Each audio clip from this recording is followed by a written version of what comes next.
Урматтуу төрага, урматтуу депутаттар, жаңы өкмөттүн курамын, программасын колдоо бергениңиз үчүн ыраазычылык билдирем. Мына узак созбой өкмөттүн антын дагы мына кабыл алып бердиңиздер. Жаңы өкмөттүн эл алдындагы жоопкерчилиги эбегейсиз абдан зор. Мен урматтуу премьер-министр Мухаммедкалый Ишекеевичке жаңы өкмөт мүчөлөрүнө өкмөтчүлөрүн куттуктап, чын денсаулык каалап, иштеринде албаланган ийгиликтерди каалайм. Андан урматтуу өкмөт мүчөлөрү, бул ант берүүнүн мааниси бул чыгып эле бул жерге элдин алдында текст окуп берип коюу эмес. Бул антты кыргыз эли эжелтен ыйык тутуп келген. Анттын маңызын, анын жоопкерчилигин, улуулугуна абдан өзгөчө маани берген. Анын касиетине, анттын касиетине өзгөчө баа берген. Ант берген адамдын оозунан ант чыкканда жараткандын кулагы ачылат дейт. Ант бул ыйык нерсе. Анттын тузу да, жүгү да оор.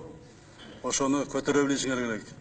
Мына өлкөбүздүн эгемендүү тарыхында сиздерден мурун ушул залда өкмөт мүчөлөрү ант берген. Бирок анттын ыйыктыгын, ошонун маңызын, жоопкерчилигин, касиетин, улуулугун түшүнбөгөндөр, антка бекем турбагандардын тагдыры кандай болгонун өзүңөр көрдүңөр. Ошон үчүн берген антыңарга бекем болгула. Бекем болуп, антыңарды бекем кармагыла.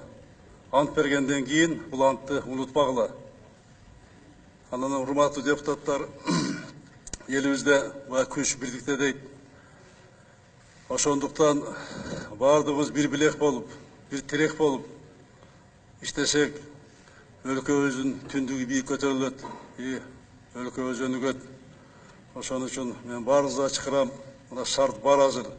Үч бийликтин бутагы тең президент башында туруп, өлкөбүздүн түндүгүн бийик көтөргөнгө, өлкөбүздү өнүктүргөнгө бардык мүмкүнчүлүк бар. Ошо мүмкүнчүлүктү колдон чыгарбай, ошону пайдаланып, тарых алдында ак ниет менен баарыбыз иштеп берели. Чоң рахмат сиздерге. Рахмат, урматтуу депутаттар.